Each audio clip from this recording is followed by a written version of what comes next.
Everything that you need to know about Donald Trump's political tactics of lying, exaggeration, truculence, insults, attacks, and media manipulation can be found by reading the life story of Roy Cohn, Trump's 20-year friend and mentor, a stylish yet vile and vindictive man who led the witch hunt for communists in the 1950s and later became a New York City power broker, mob lawyer, and Ernie's roommate on Sesame Street. I'm being told that was the first time in history the words reading, stylish, and Donald Trump have ever been used in the same sentence. It is time to be less stupid.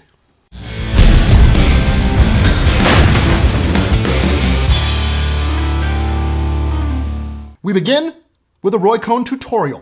In 1978, Esquire magazine called him, quote, the toughest, meanest, vilest lawyer in America, a title that is now held by all the other lawyers in America. Cohn got his start in 1951 by successfully leading the prosecution that convicted the Rosenbergs of giving U.S. nuclear secrets to the Russians. Cohn became the chief hatchet man and legal counselor to Senator McCarthy, who was zealously investigating alleged communist sympathizers in the United States. Cohn was also a central figure in the case Heinz v. Hellmann's, in which he uncovered the precise proportion of mayonnaise to ketchup in Russian dressing. Cohn later joins a New York law firm and quickly built on his reputation as a pugnacious litigator. His 20-year friendship with Donald Trump began in 1973 after the Justice Department accused Trump and his father of discrimination against blacks when renting apartments. Trump hired Cohn, and it's at this point Cohn teaches Trump his first political lesson: attack, counterattack, and never apologize. Cohn's defense scheme was to file a $100 million countersuit, calling the discrimination charges against the Trumps irresponsible and baseless. He also insisted that the office of the Jewish prosecutor was engaging in Nazi Gestapo tactics, and that on Hogan's Heroes, the prosecutor was rooting for Colonel Klink. 2 years later, the case was settled, and the Trumps were forced to place ads in newspapers that said the apartments welcomed black tenants, and that Trump himself would be available in the evenings from 9 to 11 if prostitutes wanted to pee on him. Trump's countersuit was tossed by the judge, who called it, quote, the biggest waste of paper until your Muslim ban in 2017. The settlement included the stipulation that Trump does not admit to any wrongdoing, even if someday he's accused of coordinating with Russia to rig a presidential election. Russia is a ruse. I have nothing to do with Russia. By now, we've all seen like a bazillion examples of Trump-style attacks.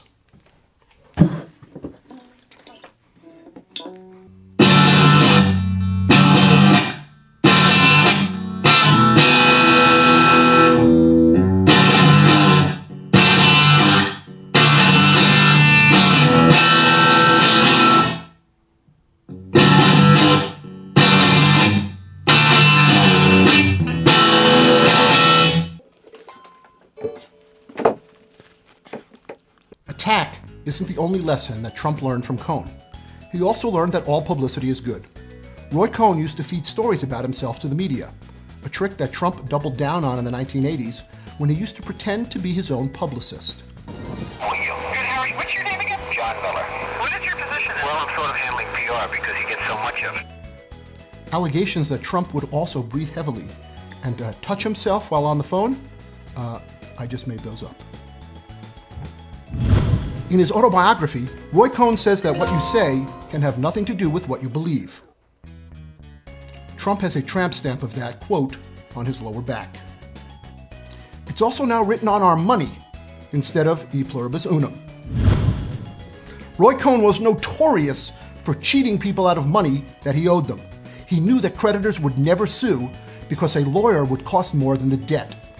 The USA Today reports that 235 contractors who helped build Trump's Taj Mahal casino were never paid, not paid in full, or were paid so late that they had to file grievances with the State Labor Commission. Do you have any idea how pissed off a fat, lazy, mob-connected New Jersey union construction worker has to be in order to get in his car to go down to Trenton, to wait in line, and then to fill out paperwork in triplicate? Cohn also perfected an ingenious litigation strategy. He frequently made shocking statements that were impossible to fact-check in order to distract the opposition. Unfortunately, Trump himself has failed to learn this particular lesson. That on the cover of the National Enquirer, there was a picture of him and crazy Lee Harvey Oswald having breakfast.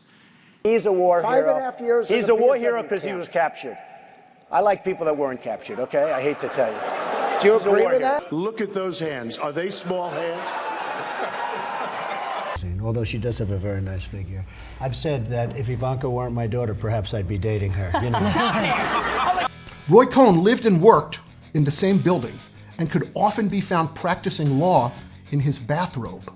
That is literally the epitome of fake news. What was part of that story was the detail. You'd start at the top. I don't think the president owns a bathrobe. Definitely doesn't wear one.